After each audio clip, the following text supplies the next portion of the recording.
तुमच्या त्यांनी माझ्यात माईक नव्हतं. मी आपलं मागे बसलेल्या मुलांबद्दल मला कायम आदर आहे, कारण मी असंच बसायचो आणि जे मागे बसतात तर ते काय पुढे असतात.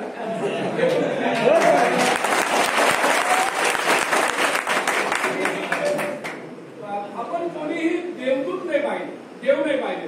देवदूत जर बघायचं असेल तर सुद्धा नाही. त्यांनी आपलं आयुष्य सगळ्यांचं घडवलं आणि आपल्या आयुष्यामध्ये आपल्या आई वडिलांबरोबर ज्यांना आपण खरंच मनापासून मान देऊ अशा आपल्या या सुद्धा मेहता मॅडम, त्यांच्याबरोबर असलेले हे सगळे शिक्षक, तुम्हाला सगळ्यांना मनापासून मी वंदन करतो. कारण स्वतःची मुलं सांभाळणं इतकं अवघड असेल, दुसऱ्याची मुलं सांभाळायची मोस्ट डिफिकल्ट जॉब हा तुम्ही लोकांनी केला. आज मला प्रकल्परी आपल्या कुलकर्णी मॅडमची खूप मला आठवण येते. आज सर्व मित्र आमोश आहेत. मला खात्री आहे की त्या कुठेतरी हे कार्यक्रम खूप भारी असते आणि त्या बाईचं डिवोशन मी माझ्या आयुष्यात आउट ऑफ क्वेश्चन काय माणसाचं डिवोशन असतं. त्यांच्याकडून मला स्वतःला शिकायला मिळालं की जरी या क्लासमध्ये अगोदर तरी सुद्धा मला कळत न कळत त्यांच्याकडून कळायला लागलं की डिवोशन माणसाचं काय असतं. इतके खतरनाक पाहिजे माझ्या आयुष्यात पाहिजे. बरोबर तुमच्याकडे किती जणांना त्यांनी शिकवायला होते. मी सगळे नशिबान तुम्हाला पण सगळ्यांना आठवण येतं. दहावीच्या परीक्षेच्या वेळेला तुम्हाला स्वतःच्या घरी ठेवते आणि अभ्यास करून घेते आणि आज तुम्ही इथं सगळे इतक्या छान छान कपड्यात आणि इतकी छान छान मुलं तुम्ही मला मुलीमध्ये दिसताय. मला कसं इतका मनापासून आनंद होता आणि माझं कायम आहे मी कसं म्हटलं असं आहे की डॉक्टर बाबासाहेब आंबेडकरांनी घटनेत सगळ्यांना जगण्याचा आणि समानतेचा हक्क दिले. लक्षात त्यामुळे आपण कुठेही जन्माला आलो आणि आपण काय करतो याला महत्वाचं नाही. आपण काय करतो आणि कर्माने आपण किती पुढे आहोत त्याला फार महत्व. त्यामुळे आजही तुम्ही समाजामध्ये बघा की जो ग्राउंड लेवलनी माणूस वर आलेला आहे तो वरपर्यंत परमनंटली गेलाय. तो असा याच्यामध्ये नाही येतो म्हणजे उथळ नाही वरच्या वर नाही. तुमच्या आयुष्यामध्ये साडेमाडे 3 झालेले, साडेमाडे 100 नाही ना. मुळात लक्षात तुम्ही सगळे पोरं कठोर मेहनतीने स्वतःच्या हिमतीने म्हणजे तुमचं नाणं खणखणीने 24 कॅरेट सोनं त्याला म्हणतो ना तुम्ही लोक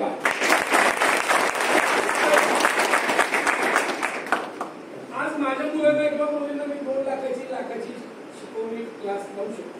माझी पात्रता तुम्ही ज्या याच्यात आलात त्याच्यातून तुमचं उत्पन्न जर वर्षाचं आई बापाचं 1,00,000-2 लाख रुपये असेल तर तो क्लास लावून हे काही कुठेही याचं शक्य नव्हतं. त्याच्यामुळे तुम्ही जे तयार झालं तुम्ही जो अभ्यास करता ह्या गुरुजनांचा तर त्याच्यामध्ये प्रचंड मोठा सहभाग तर आहेच आहे. पण तुमचं सुद्धा क्रेडिट आहे की परिश्रम तुम्ही घेतले. कारण आजही तुमच्या बरोबरचे काही मुलं बघा गुन्हेगारी प्रवृत्तीकडे गेलेले, गुन्हेगार झाले आणि तुम्ही मुलं बघा की तुम्ही सत्मार्गाला चांगल्या मार्गाला कुठेतरी लागलेलं आहे. नो डाऊट याच्यामध्ये तुमच्या स्वतःच्या आई वडिलांचं सुद्धा त्याच्यामध्ये हे नाव तुम्ही वेगवेगळ्या पद्धतीने बघा. कोणाच्या घरात जन्माला यायचं हे आपल्या हातात आहे, पण जन्माला आल्यानंतर सार्थकी कसं लागायचं हे तर बघा आपल्या हातात आहे. कर्म तर आपल्या हातात आहे, कर्म तर कुठे जात नाही जे आपण करू शकतो. आणि म्हणून आज तुम्ही जिथं आहात मला असं वाटतं की हे माझ्यासाठी खूप महत्वाचं जसं आहे की तुम्ही तावून सुटवून निघालेली तुम्ही सगळी मुलं. जेव्हा काल म्हणजे मॅडम जेव्हा परवाच्या दिवशी माझ्याकडे सांगायला आले त्यांचा आनंद त्यांना सांगता येत नव्हतं. मला इतकं आश्चर्यचकित वाटतं की आमची मुलं कुठे कुठे काय काय करतायत. आलं का लक्षात. म्हणजे आता जिथं आपण उभे राहिला आम्हाला आता कुठे जायला मिळते तिथं आमचं हे बोललं दिवसभर तिथं आता तू किमान या पोरांना 90% डिस्काउंट तरी द्या बाबा तिथे आलं कोणी हॉटेलला. पण अशा मोठमोठ्या ठिकाणी काम करणारे तुम्ही अनेक जण आहात किंवा अनेक जण तुम्ही काम तुम्ही हे करतायत. आणि मला असं वाटतं की आयुष्यामध्ये बघा फ्रस्ट्रेशन कोणालाही चुकत नाही, अपयश कोणालाही चुकत नाही. मला कायम असं वाटतं की एखादी माणसाच्या आयुष्यामध्ये गोष्ट अवघड आहे, अशक्य नाही. अशक्य काही नसतं तुम्हाला सांगतो. अवघड नक्की असू शकतं. आमच्या घरामध्ये सगळे सरकारी नोकर होते. माझे वडील पोस्टामध्ये होता, माझा भाऊ एचएलला फार वर्ष पोस्टवर रिटायर झाला. पण आम्ही सगळे भाऊ भावंड शिकलो चांगले आहे. तर आमच्या आई वडिलांनी काय केलं आम्हाला उत्तम आम्हाला शिक्षण दिलं. आम्ही त्याच्यातून आम्ही पुढे पुढे गेलो. मला आजही प्रसंग आठवतो की ज्या वेळेला मॅडमचा क्लास समोर चाललेला अचानक बंद झाला म्हणजे त्यांना अचानक सांगितलं की उद्यापासून क्लास घ्यायचा. आणि मॅडम कोणी माझा रेफरन्स दिला माहिती नाही, पण मॅडम डायरेक्ट माझ्याकडे आले तरी मला वाटतं की माझा असा प्रॉब्लेम नाही. म्हणजे हा काही प्रॉब्लेमच नाही, काही तुम्ही चिंता करू नका. आम्ही इथं सुरू केला, शेड टाकून दिली होती मॅडमला आम्ही, आणि तू पहिलाच येत असशील तर तू असशील त्यावेळेला इथं क्लासची सुरुवात झाली. आणि हळूहळू जर आम्ही जेव्हा केलं त्यावेळेला बिल्डिंग मधल्या एका माणसाने मला सांगितले की इथले तुम्ही हे क्लास हे करताय त्या मुलांचे जरा आम्हाला त्रास होतो. काय त्रास होतो? तर म्हणजे नाही, तुम्ही हे बंद करा. म्हणजे तुमचा तुम्हाला मी विकलेला फ्लॅट परत क्लास बंद होणार.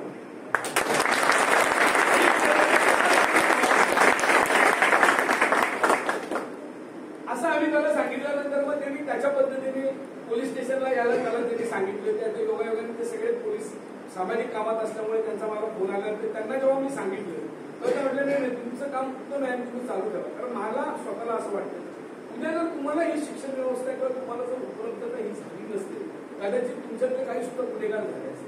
आणि मग हे गुन्हेगार जे होणारे त्याला प्रत्यक्ष अप्रत्यक्ष जबाबदार कोण आहे? आम्ही लोक आहोत की जे आमच्याकडे व्यवस्था असून आम्ही तुम्हाला व्यवस्था निर्माण करून देऊ.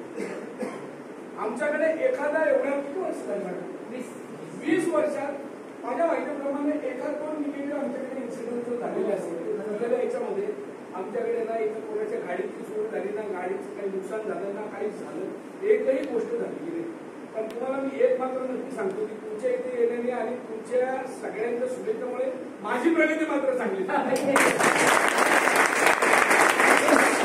मला कायम असं वाटतं की मला जे मिळालं त्याच्यातलं काही जण सोशल रिस्पॉन्सिबिलिटी माझी पण. मगापासून या माझ्या लहान मुलीने मला मगापासून 4 वेळेला माझे आभार मानले. आभार मानण्याची काही गरज नाही. लक्षात घ्या, शेवटी असं आहे की माझी स्वतःची काही जबाबदारी, मला जे देवाने दिलेलं आहे इतरांपेक्षा जास्त दिलेलं ते त्याला नक्की माहिती आहे की याच्यातलं काय हा समाजाला देईल म्हणून. आणि ते समाजाचं मी खऱ्या अर्थाने देणं लागतं. आणि ते जर मी दिलं नाही तर मग माझ्या जगण्याला सुद्धा तसा पण अर्थ नाही. तुम्ही लक्षात घ्या. त्यामुळे तर मला वेगळं काहीच करावं लागत नाही. तुम्ही लक्षात घ्या. म्हणून आम्ही मॅडमला सांगितलं की माझा हा 5.5 एकरचा एरिया आहे. म्हणून तुम्हाला पाहिजे तिथे ती मुलं बसवा, पाहिजे तिथे तुम्ही करा. आणि तुम्हाला काही लागलं तर बाहेर कोणाला सांगायचं नाही. पहिले तुम्ही मला सांगायचं. मी ज्या वेळेला तुम्हाला नाही म्हणलं त्याच वेळेला तुम्ही बाहेरचा सोर्स शोधायचा. तोपर्यंत तुम्ही बाहेर कॅम्पसच्या बाहेर कोणाकडे काही मागायचं नाही. ते मी मॅडमला योगायोगाने मी त्यांना बाहेर तुम्ही काही मागा असं सांगितलं, परंतु त्यांना आत येऊन देणारे यांच्यासारखे खूप होते. टर्म्स अँड कंडिशन मध्ये ते नव्हतं. जर कोणी आलं तर त्याचं काय करायचं?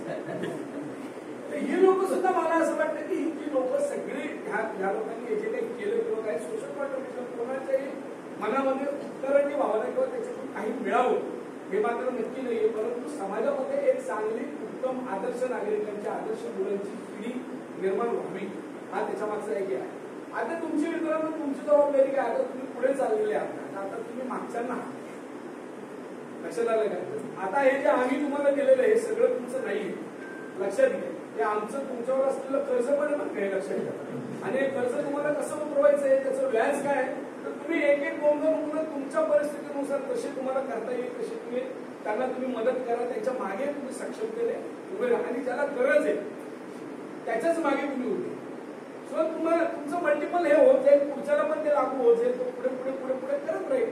जे जे काही चांगलं घडेल, जे जे काही चांगलं होईल त्याचा एक आनंद, निर्मितीचा आनंद तुम्ही बघा. हा फार उत्तम जसे सगळे शिक्षक आहेत. तुम्हाला मुलांना पाहिल्यानंतर किंवा तुमचं बघितल्यानंतर त्यांना स्वतःच्या मुलाचं बघितल्यानंतरचा जो आनंद होतो खात्रीपूर्वक सांगतो त्याच्यापेक्षा जास्त आनंद यांना तुमच्याकडे बघून. आपण जे काही केलं आता खूप जण अशी आहेत घरचे एकदम व्यवस्थित आहे, सुखवस्तू आहे, त्यांना काही गरज नाही तुमच्यासाठी काही करायची. आणि त्यांनी नाही केलं तर त्यांना कोणी काही बोलणार नाही. तरी सुद्धा यांना वाटतंय की या समाजामध्ये माझं काहीतरी कॉन्ट्रिब्युशन असलं पाहिजे, मी काहीतरी योगदान दिलं पाहिजे ज्याचं समाजाला पाहिजे. आणि म्हणून हे सगळं चांगलं घडत जातं. आणि आपल्या सगळ्यांना त्या याच्यामध्ये माळेत उठणारी एक आपली माऊली आहेच.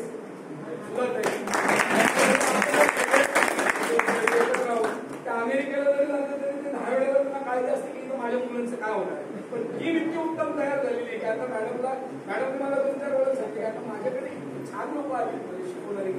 माझा हळूहळू फारच कमी होत चाललाय. हे सगळे तुम्ही लोकांची वेळ देतात आणि तुम्ही लोकांची काळजी घेताय. त्यामुळे ते वाटतं की आता मला पूर्वीचं जे टेन्शन होतं ते नाही राहिलं.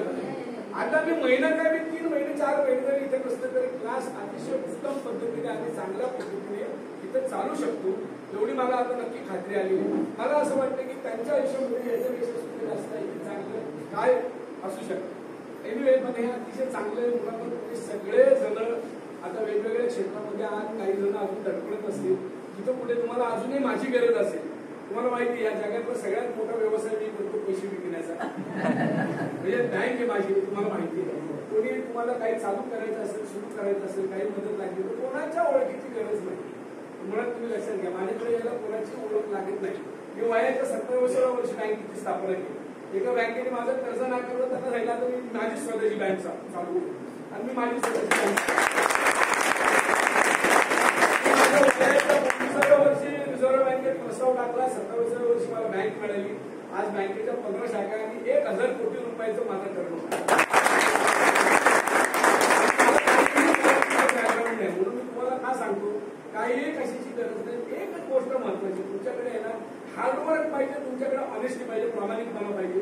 सगळे काही ऑटोमॅटिक तुमच्या बरोबर येईल. तुम्हाला काही करावं लागेल आणि ज्या ज्या वेळेला तुम्हाला अडचणी येतील ना त्या त्या वेळेला तुम्ही लक्षात घ्यायचं की आपली परीक्षा बघितली जाते. त्या काळामध्ये तुमचा संयम आणि तुम्ही काय निर्णय घेता याला फार मोठं महत्व असं मला वाटतं. आणि म्हणून अशा परिस्थितीमध्ये असं यायला की थोडंसं शांतपणे विचार करा आणि तुम्ही करा. आज सगळ्यात मोठ्या समस्या 2 याच्यामध्ये मला जाणवायला लागलेली म्हणजे आरोग्याची समस्या हा फार एक मोठा याचा आहे.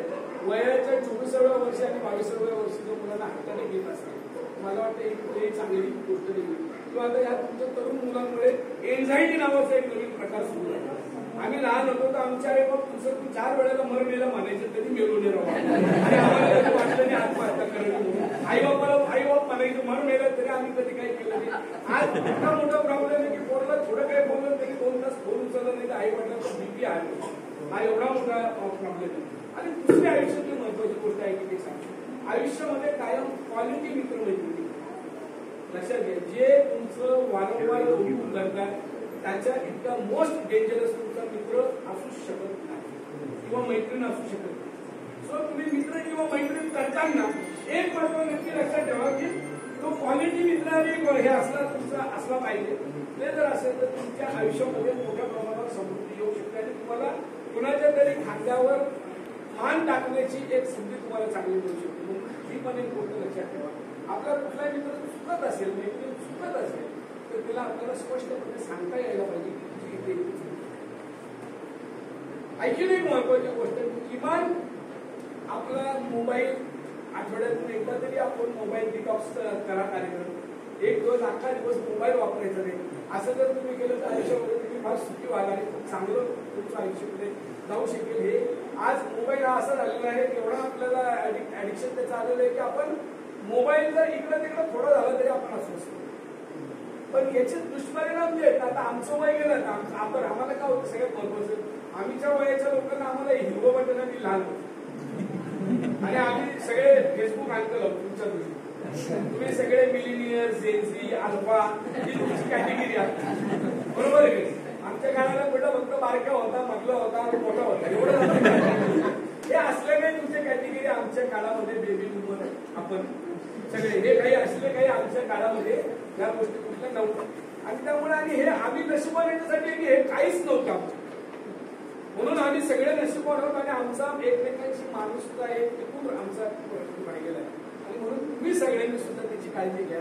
जाता जाता एकच सांगेल आयुष्यामध्ये कायम ब्रिज बांधण्याचा प्रयत्न करा. भिंत बदलून घेऊ. तुम्ही ब्रिज बांधला तुम्ही पण सन्मान आणि तुमच्या बरोबरची लोक पण सन्मान. सो तुम्ही तुमच्या आयुष्यामध्ये सगळेजण मोठे होण्याचा तुम्ही सगळेजण मोठे 100% होणार आहे. पण नुसतं वयाने मोठे होणार ना आर्थिकदृष्ट्या होऊ नका तर माणूस म्हणून सुद्धा मोठं होण्याचा तुम्ही सगळ्यांनी प्रयत्न करा. कारण शेवटापर्यंत तुम्हाला जे पोहोचणार आहे ते तुमची माणुसकी हा एकच आहे. तुम्ही गेल्यानंतर किंवा आपण जाताना किंवा एखादा लोक आपल्या पाठीमागे आज सुद्धा जाताना आपलं म्हटलं म्हणजे हा माणूस चांगला आहे, हा माणूस चांगलं काम करतो.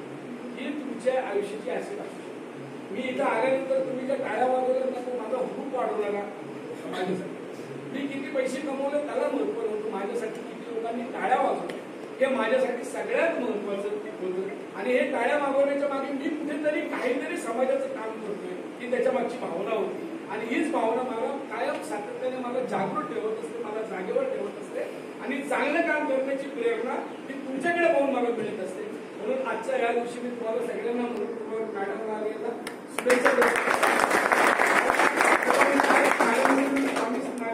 माझ्याकडून दिवसभर थांबण्याचं पण नाशिकच्या आयजी जे त्यांची फॅमिली माझ्याकडे जेवायला येते आहे आणि म्हणून मला जावं लागणार आहे. म्हणजे ते येऊन बसलेलेच आहे. त्यांना म्हटलं की मी फक्त मी म्हटलं मॅडमला शब्द दिला